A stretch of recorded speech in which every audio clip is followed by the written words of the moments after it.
Om Swastiastu, Assalamualaikum warahmatullahi wabarakatuh. Salam Namo Buddhaya, salam harmoni. Masih dengan Miss Ana dari Cahaya Bangsa School. Dalam video kali ini kita akan belajar kelas 5, tema 5, ekosistem dan komponen penyusunnya. Apa saja sih penyusun ekosistem? Sebelum kita belajar, jangan lupa untuk berdoa sesuai dengan agama dan kepercayaan masing-masing. Mari kita simak video selengkapnya. Tujuan pembelajaran hari ini: 1. Melalui pengamatan, siswa mampu menganalisis komponen ekosistem di lingkungan sekitar dengan benar.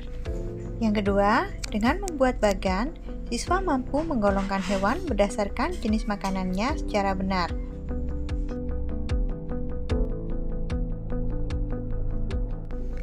Ayo mengamati.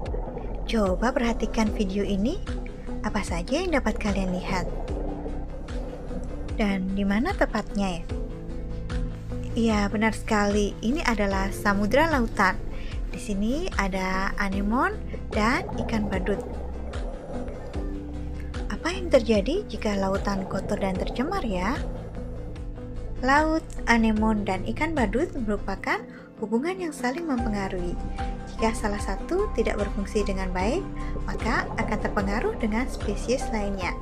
Hubungan timbal balik antara makhluk hidup dan lingkungannya disebut dengan ekosistem. Mari kita cari tahu apa saja sih ekosistem itu. Ekosistem. Apa ya ekosistem itu? Ya, ekosistem adalah hubungan timbal balik antara makhluk hidup dan lingkungannya.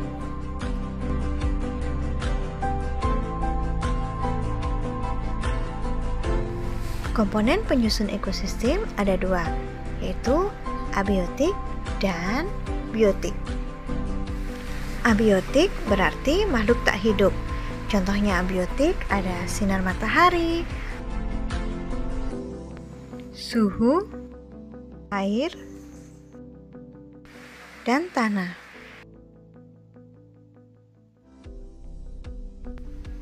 Biotik. Biotik artinya makhluk hidup. Biotik terdiri dari tumbuhan dan hewan. Hubungan antara makhluk hidup yang saling mempengaruhi inilah yang akan menghasilkan ekosistem.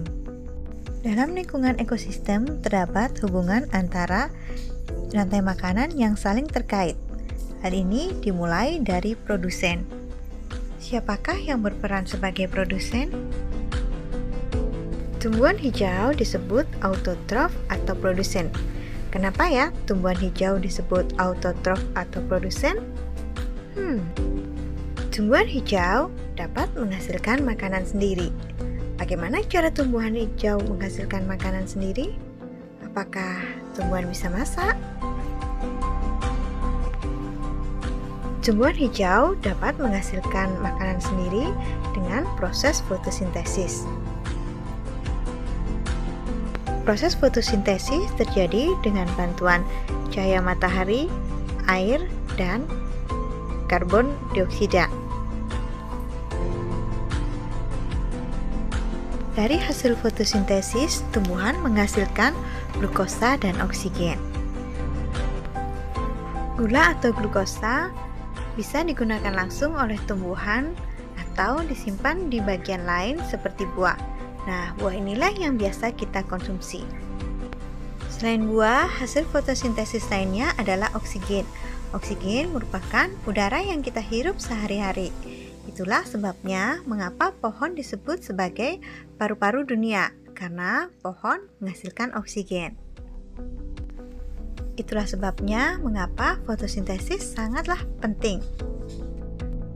Selain menghasilkan makanan untuk dirinya sendiri, proses fotosintesis juga sangat bermanfaat bagi makhluk hidup lainnya. Jadi, tumbuhan bisa menghasilkan makanan sendiri melalui proses fotosintesis. Fotosintesis pada tumbuhan dibantu oleh cahaya matahari, air, karbon dioksida, dan menghasilkan oksigen dan glukosa.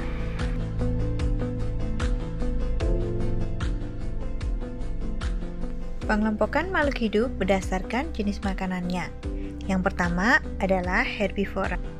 Herbivora adalah kelompok hewan yang mengandalkan tumbuh-tumbuhan untuk kelangsungan hidupnya.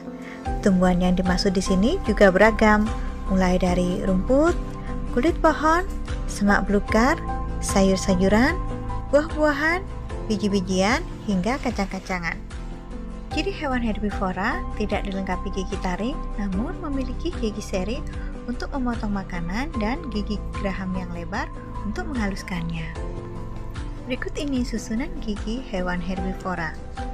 Susunan gigi hewan herbivora terdiri dari gigi seri, gigi geraham depan, dan gigi geraham belakang.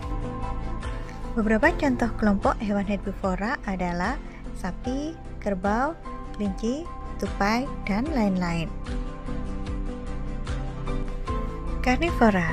Karnivora merupakan kelompok hewan yang hidup dengan mengkonsumsi daging. Untuk dapat makan daging buruannya, hewan karnivora dianugerahi dengan taring untuk mengoyak daging dan cakar untuk mencengkram mangsanya. Meskipun daging menjadi makanan pokoknya, ada juga sejumlah hewan karnivora yang memakan rumput. Namun, ini hanya terjadi pada kondisi tertentu. Misalnya, kucing makan rumput untuk membantu meredakan sembelit atau menghilangkan bulu yang tidak dapat dicerna perut.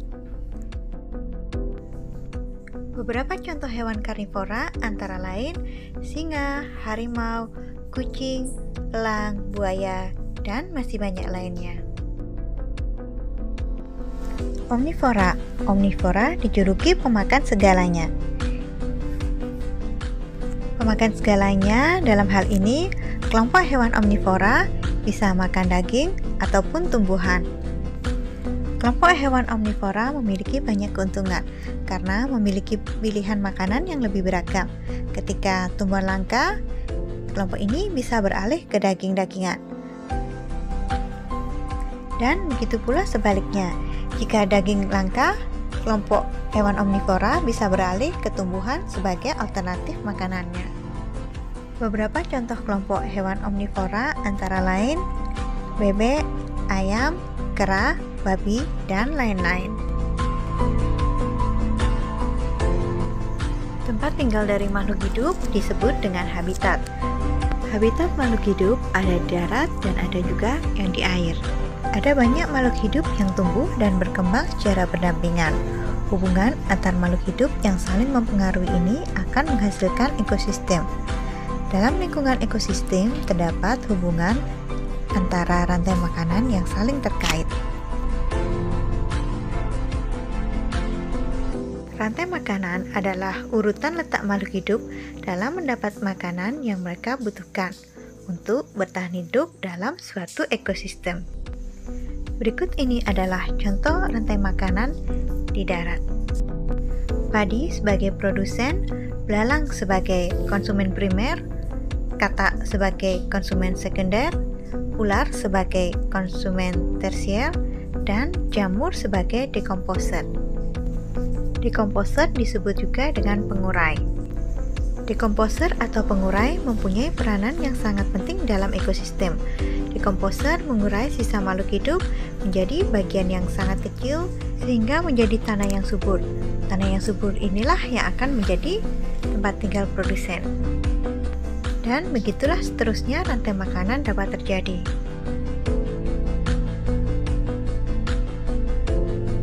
Ekosistem dibagi menjadi dua, yaitu ekosistem alami dan ekosistem buatan.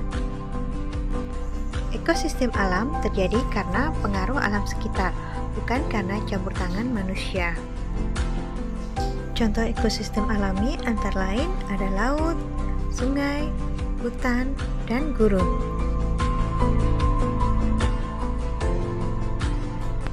Ekosistem buatan adalah ekosistem yang sengaja diciptakan oleh manusia.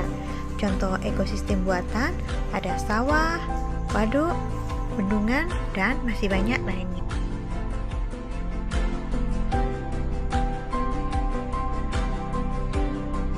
Thank you for watching this video. See you again on the next video. Don't forget to like, subscribe, and share.